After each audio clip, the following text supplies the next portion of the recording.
Hey everybody, welcome to the Tattooed Chap. I'm Drew, the Tattooed Chap, and today we're going to talk about board certification for chaplains, part 1.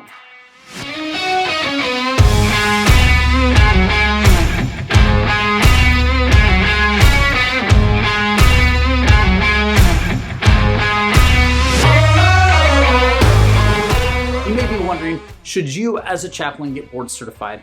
Today I want to share a little bit about what board certification is and whether or not it's the right thing for you. So why would you want to get board certified? Well, board certification is something that's kind of cool. It is basically a way to show that you as a chaplain have attained a certain level of professional standardization. I want to share with you a quote from APC, the Association of Professional Chaplains, their quote on what it means to be board certified as a chaplain. They say board certification is to elevate professional standards, enhance individual performance, and designate professional chaplains who demonstrate the knowledge essential to the practice of chaplaincy care.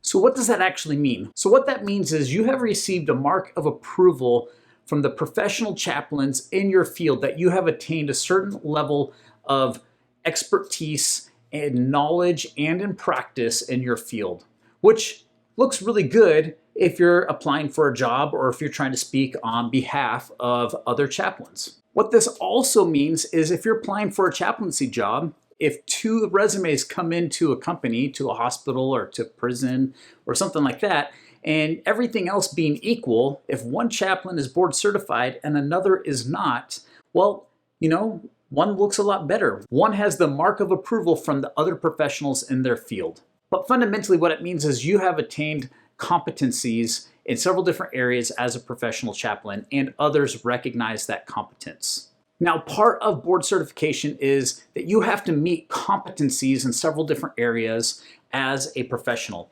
Not only do you have to meet those competencies, but other board certified chaplains agree that you have met those competencies. And you're tested on this both in written format and going before a board, and they evaluate you on these competencies. And I'll put a link down below of what those competencies are. There's a lot of them, and there's not enough time to go through them all here, but suffice it to say those competencies are related to your professional practice, both individually and in group dynamics.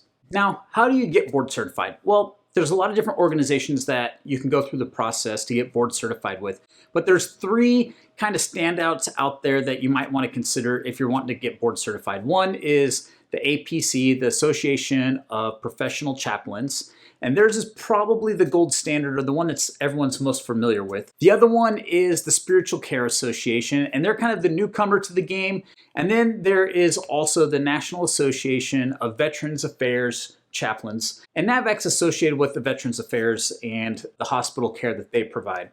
Which group you go with is probably going to be dependent upon maybe a little bit about your personal beliefs and what you value, and also what position you're looking for and with whom. Now, out of all these options, which one should you choose? I chose NAVAV because I'm a military chaplain and I work with veterans, and so I went with a group that understood military chaplaincy. Everyone that's a part of it understands it because they've worked either as a military chaplain or they've worked with soldiers, sailors, veterans, so on and so forth. The cool thing with NAVAV and the APC is that they have reciprocation in their board certification. So it was a good way for me to go. However, that might not be what's best for you, and you kind of have to look at what each has to offer, talk to other people that are board certified, and choose for yourself what would be best for you. If you're not planning to work with the VA or the military, NAVAV's probably not the way that you want to go, and I would probably lean more towards the APC. So with that, why would you want to get board certified?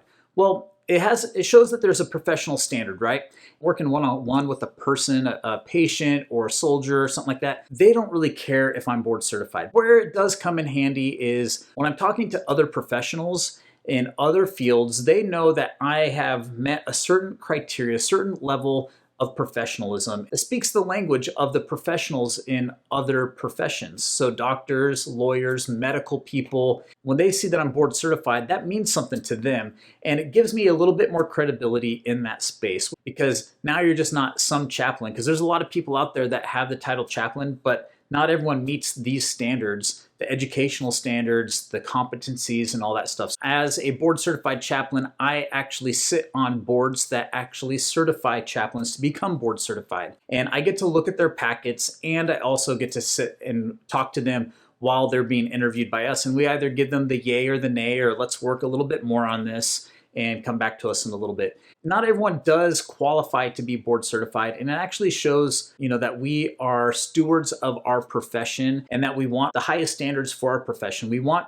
our chaplains to be the best. And so we hold ourselves to a high standard. Now, as we wrap up this video on board certified chaplains, I want to go over some of the minimum requirements to become board certified, so that way you can start working towards that, or know if you even want to pursue it. So these are just a few of them. This one's coming from the NAVAV website. One, you have to have a Master's of Divinity or equivalent. You have to have 4 units of CPE, clinical pastoral education. There's a certain amount of experience that you need as a professional chaplain. You also have to have letters of recommendation from other chaplains, and I recommend professionals in the field, those that are board certified or those that are CPE, clinical educators, people that can vouch for your professionalism. You don't want some random Joe buddy. You also have to meet the competencies that you're going to have to write to in a packet, and also go before a board and talk to them about those. And they're going to test you to see if you actually do meet those competencies. It's a pretty rigorous process. I know that when I submitted my packet for board certification, it was about 120 pages of writing to the competencies and all the other paperwork that they wanted. It's not something that you could just whip out real quick. It's something that you have to actually devote yourself to and be committed to. Part of entering into that process is to steward the profession of chaplaincy. You are choosing to step into the realm of professionalism for the chaplaincy, raising the standard for both yourself and also ensuring that you maintain that standard in your career. So hopefully that helped you understand a little bit more about board chaplaincy. There's a lot of stuff that you can find and read if you look at the different groups that do board certification, but I do highly encourage it. It's been helpful for me in a lot of different ways, and it's helped on my resume. I got to teach a graduate level class at a university/seminary on pastoral care, and it was because I was board certified that they wanted me to come teach for them. Thanks for tuning in to the Tattooed Chap. Make sure to check out some of our other videos, like and subscribe, and we'll see you all next time. Have a great day. Bye.